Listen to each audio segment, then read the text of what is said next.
We were shelled constantly, bombed for days on end, every hour, every day. There you never know if you're lucky or unlucky. Even if a drop of that rain touches you, you're dead. And then I got scared, really scared. I didn't know what to do. Not a single patch of clear skin left, all filled with Nazi symbols. Today, folks, we have an extraordinary guest, a first on the show, a gentleman by the name of Denis. That's all you'll get to know about him today in terms of his name. Denis was a senior warrant officer in the Russian army who had been serving for 8 years when the call came through that the Russian army had invaded Ukraine in 2022. This is being recorded in Russia, and Denis's situation at the moment is that he is technically retired, for lack of a better word, from service, but to protect his family and to protect his position, we will only be divulging his first name, and in the video version of this, we will be blurring out his face so as to protect his identity. Now, the other challenge is that Denis doesn't speak a lick of English, and I don't speak much Russian. So we will be translating this through a very reliable source in the form of my beautiful wife, Anna Richburn, who was born in Russia. So we will do our very best to transcribe this to as accurate as possible. We will be allowing Denis to reply in Russian, and that Russian will be available for those who do speak the language, and the English conversion will be spoken over the top. We will try to organize a transcript for the show as well to make it a bit more attainable for other people. I don't care what you think, I'ma just do me, and I wanna hear you sing. I got superpowers, superpowers, I got superpowers, superpowers. Denis, welcome to the show. Welcome to Become Your Own Superhero. Hello to you too, and hello everyone who is watching this video. Well, Denis, as they say in Russia, spasibo большое, which is thank you very much for doing this. Is a first for the show. Out of 230 odd interviews, it's the first time we've been able to talk to someone who doesn't speak English, but is also being directly involved on the front line of a real-time war. So thank you again for your time today. I'm waiting for your questions, and I'm ready to answer. Okay, so let's start off. Denis, you were already serving in the Russian army for 8 years when Russia went to war with Ukraine. What was life in the army like prior to the invasion? Serving in the army, I think, is like going to work. There is nothing special about it, or specific, or unusual. But once you've gone through the war and compare it to army service, they are completely different things. The 8 years I spent in the army were practically useless in the war. Denis, what was your understanding of why the war was happening during that time? I still don't have a definite answer, but I know that from Ukraine's side, there was a mocking attitude towards Russians in the Donetsk and Lugansk republics. I know they bombed them. I know that they shelled them. They were killing people, raping, mocked them. They didn't pay pensions to elderly. But I can't exactly say what started the war. Probably, as I said before, you have to make the step first, rather than wait for them to come to your house. That was before we even came to Ukraine. And then their attitude got even worse. They hated us when we just arrived. They were threatening us. We had our own radio stations and different ways to communicate between us. They were interrupting our radios and directly spoke to us. They didn't like Russians. They called us orcs. They were saying, surrender or we will kill you. So I've realized when we came there to protect those people that they just didn't like Russians. A lot of people in the West who support Ukraine because of what they've seen on the news and what they heard will probably try and dismiss what you were saying around the raping and the murder side of things. What would your reply to them be? How to prove? How to prove it? These are just words, right? You have to see it for yourself and hear it for yourself. People can say whatever they want in front of the camera or microphone. I'm just saying what I saw and heard. And what can I say to people who's listening to it? I don't know. Whether people believe it or not, it's their choice. At least I don't have a proof. But I know this for sure, that this exists. Okay, so you had a first-hand account. You were talking to victims and families of victims. Of course. The prisoners we took, soldiers, told us that their families were being held hostage. Their daughters, wives, sisters, being held by other people. And everything depends on me. And if I will fight, then families might survive. If not, they will be raped and killed. And folks, I would say there is a number of really great resources out there that explain the history, that actually go into a lot of the detail about why this war was started. And I would really highly encourage you to do that. We will do our best to include links to as many resources that you can access and to self-educate on this very polarizing, very challenging, and equally fascinating topic. Back to your question, do I have evidence? I don't have an evidence. I didn't have the opportunity to film or record anything. I didn't take out my phone. There was no chance to. It was wrapped up, hidden somewhere, so it wouldn't get crushed. Because we were constantly in a state of combat readiness, so to speak. Now they attach cameras to their helmets and run around filming. But back then, when we were there was no such thing. People were living under such conditions that even if there was something worth filming, your chances of survival were minimal. Our task was completely different. We were supposed to get into the forest belt and not let the enemy know we were there. We were shelled constantly, bombed for days on end, every hour, every day, night or morning. It was non-stop. They bombed from everything. There were mortars, tanks, firearms, and they were throwing in the forest even banned wide phosphorus bombs. It's totally prohibited. That's already a brutal weapon. There you never know if you're lucky or unlucky. Even if a drop of that rain touches you, you're dead. That rain burns through concrete, metal, even the earth.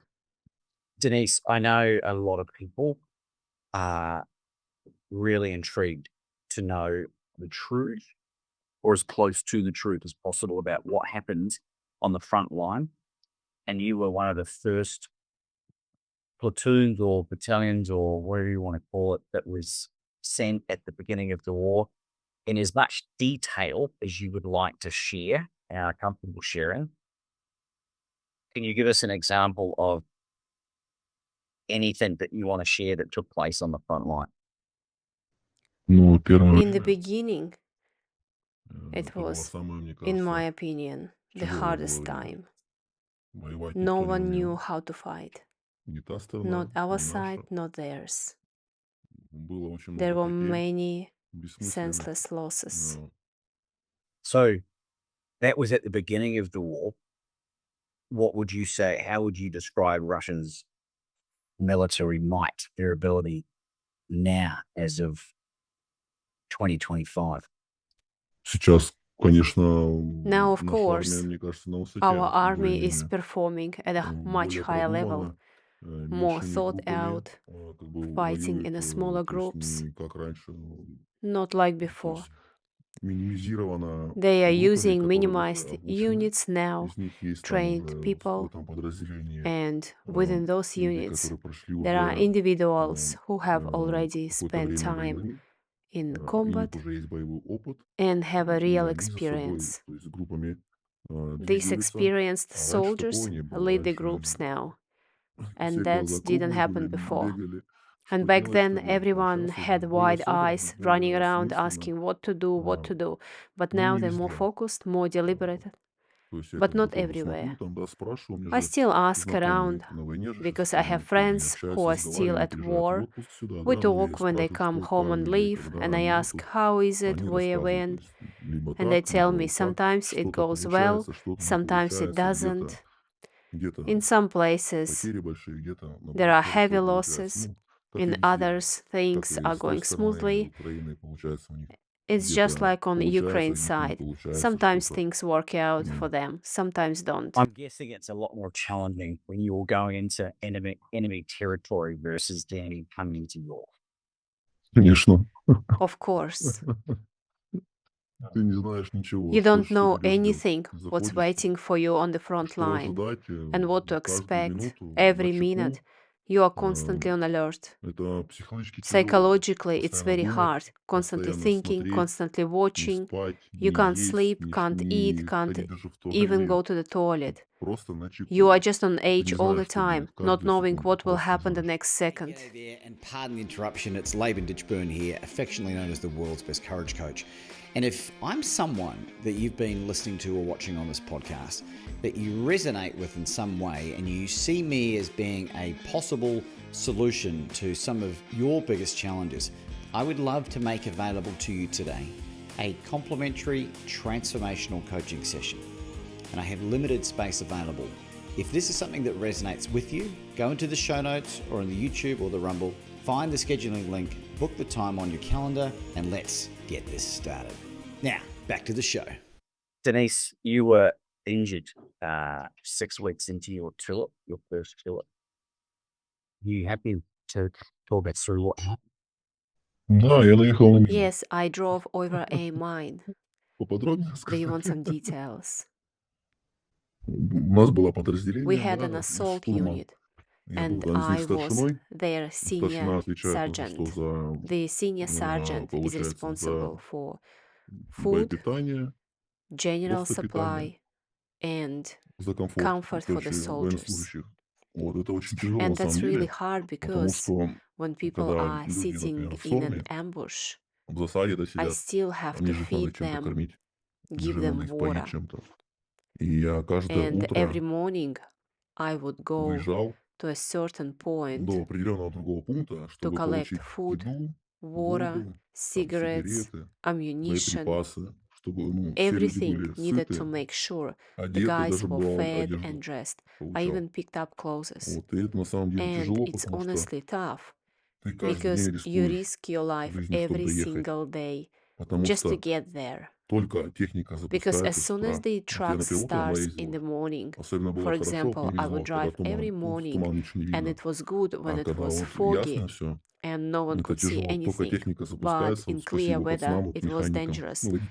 But thankfully the mechanics, the drivers, the ones that driving the trucks agreed to go with me, even though many were terrified because the trucks were getting destroyed instantly. As soon as the engine starts and the vehicle pulls out from the bushes or forest, it was instant bombing and explosion. They used American weapons like Neptune, the anti-tank guided missiles. So back to my story, it was during an offensive. It was the last day when our assault group had to walk through the forest to the front line. And the unit commander left me behind with the mechanic to drive, to deliver ammunition and food. Later, because the guys couldn't carry much with themselves, they had to walk many kilometers in 40 degrees heat, fully geared, under fire, which is hard already. So the commander left me with the mechanic, and it was all in one day.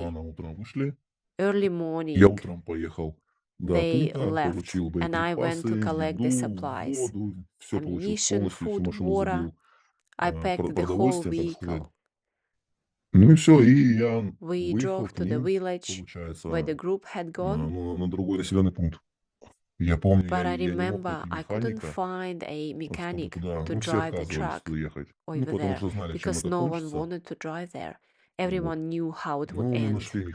Eventually, we found one guy who was eager, and we went. We didn't make it. Just 300 meters short of the group, we hit a mine. We were hit hard. I got a concussion. Well, before that, I thought I had a concussion just from constant shelling. But this time, I truly understood what a concussion means. When you are vomiting, you can't see, you can't hear, the blood pouring from the ears because your eardrums burst. And then I got scared, really scared. I didn't know what to do. Because firstly, you don't know what had happened. Were we shot? Did we hit something? Did they bomb us? Were we ambushed? Because when we hit the mine, I was sitting on top of the armor. I was thrown back and thrown back so hard that my rifle flew off and my helmet gone. I fell without my gear into a crater, maybe from an airstrike. It was a large one. I landed in that pit and I took out a grenade because I didn't know what else to do. I couldn't hear or see anything. I think I passed out for a few seconds or maybe a minute. I don't remember. Everything was happening fast. I had no thoughts in my head. I took out a grenade and pulled the pin. I just sat in that hole while I couldn't hear anything. Then I started to hear a little. I heard the mechanic screaming. He was still in the vehicle. His leg was blown off. I put the pin back in the grenade, crawled out, and pulled the mechanic out. And then what? No one knew what to do. We had no communication. We were just exposed under an open sky. We just lay down there and prayed. We gave the mechanic painkillers, strong ones, so he wouldn't go into the shock, but he was still in shock. Likely, a vehicle came by. A private military company saved us. Maybe Wagner. Maybe another one. There are many. These guys really helped us. They put the mechanic on a stretcher, loaded him onto the armor, and we were leaving fast, under fire the whole time. And I had a notebook in my pocket with a photo of my wife, and I remember I was gripping it tightly. Because I remember thinking, it's over, it's over. We looked at each other and said, that's it, guys, that is it. There was nowhere to run, and we couldn't abandon the mechanic with his leg torn off. If we либо не die, здесь. И вот так вот then die получилось, что together. вот мы And by some miracle, we made it вылетели, на out. этой машине уехали. And I Как-то, не remember знаю, vomiting the whole у меня все way. это рвота была, я помню. There was a Все, church. доехали, была церковь заброшенная, ну как It was заброшенная церковь, уже abandoned, под нашим контролем, but да, under разбитая our церковь была, там control. у нас медики были. Medics were Все, there. мы туда, We went there. пацану еще один We укол, gave the короче, mechanic наркотик, потому что another shot of painkiller не because вывозил the из first него wasn't почему-то, не enough. знаю, хотя And I don't know наркотик why, сильный. it was a Как он strong drug, назывался, я не помню. but I can't Я помню remember то, the что я name сидел of в этой this drug. церкви, я в меня And I включался, remember sitting in выключался, я that включался, church, выключался, но drifting боль, in and out of головная боль была такая consciousness, адская, помню, but the headache очень was было тяжело. unbearable. Положили They меня на laid me on носилках a на stretcher and капельницу hooked под открытым up небом. on IV under an Я open вот прям сейчас sky. хорошо помню, погода And I была такая remember very хорошая. well that the weather was Меня, beautiful. меня They прокапали, gave me fluids. ну и все. And Затем вернулся на later, передок, где I уже все returned to the остатки front, пацанов уже where были everyone на from нуле, не this ушли group туда. who survived Кто came смог back выйти, from the front line. потому что всех перебили. Mostly Командир the роты, whole unit ну was всех. destroyed. Комбат The погиб, командир company батальона, commander was dead. командир роты, командир Battalion взвода. commander was dead. Все пацаны, которые Platoon там были commander такие, прям, also dead. прям бояки, All которые the не real боялись, все fighters, the погибли. ones who were Ну not вот и afraid of остались там просто anything, единицы. were all dead. Я говорю, что делать, It надо was just a выходить отсюда. handful of Ну вот us мы пошли remained. And I пешком said, we искать need to военную get out полицию. of here. So Вот we мы went нашли looking военную for полицию на military нуле, police. We found them где написали and we рапорта filled объяснительные. reports, explanations, И and вот somehow, как-то чудом miraculously, мы приехали we сюда. made it home. Denise, thank you for sharing that story, by the way. What impact has that experience had on your life? Опыт The колоссальный, experience конечно. is enormous, of course. Да, такие You ценности, конечно, completely жизни там, re-evaluate да, the value ощущаешь, of что life there. это It's something никогда не you can расскажешь never это на самом explain. You чувстве, have to feel it yourself. не передать There это is no way никак. to describe it. Just going in a different direction, Denise, there's been many reports of Ukrainian soldiers and the mercenaries who are fighting on that side that have Nazi emblems or swastikas. Is that something that you saw with your own eyes? Видел же, говорю, And тут as I татуировки mentioned я видел, before, да, I saw потому many что брали в tattoos плен, когда because людей. when we would capture Ukrainian soldiers, Прям вот they were конкретно fully covered разрисованы in полностью, то them, есть от from neck шеи to до pelvis. таза, The back completely спина inked. полностью все Not a забито, даже single patch of нету clear skin left. частички чистой кожи, все All забито filled именно with Nazi нацистскими symbols, знаками, emblems, эмблемами и там and и so так on. далее. Is that something that you would have ever seen on Russian soldiers? Нет, Of конечно. course not. Denise, what's your message for people in the West that don't really understand what's going on or are only able to understand based on, in many cases, very one-sided news? What is your message to those people today? Да что бы я ни сказал, Whatever I ничего, say, ничего не it изменится. won't change Я anything. только одного хочу, I чтобы only никто want one никуда не thing, вмешивался, that просто no и все, one не мешал. interferes, that's all. Вот и все. Just А don't get больше involved. говорить смысла That's ничего it. не вижу, I don't даже see об any этом не думал. point in saying more. Смысла потому I что нету. haven't Каждому even несу, thought если about it рассказать, because there is no никто не point. поверит. Even То if есть, I say говорю, человек something, no one will believe it. Like I said, каждый мыслит everyone по-своему. thinks differently. Просто, And говорю, I'm just хочу, saying, чтобы никто I want no не one to мешал, не interfere, вмешивался. and then И тогда we будет will у нас have мир. peace. Denise, in closing, again, I want to thank you very much for your candidness, your vulnerability, the risk that you are taking in putting yourself out there for this type of information, which I think is really important for a lot of people. Do you have any concluding thoughts for the audience today? Да, всем людям. To Хочу только all пожелать people, I добра и only мира. wish kindness and peace. Да, мыслей больше никаких I нет. have no other Война thoughts. это всегда было плохо, War и has будет always плохо. been terrible and always Сколько, will be. сколько потерь, There are сколько so many сломанных семей, losses, broken сколько families, детей so погибших. many Это children страшно, lost. и It's в любом horrifying, случае no matter the case. такого не хочется. No one wants Всё, that. всё хочется. That's all I want to say. Надо жить We need to в live мире. in peace.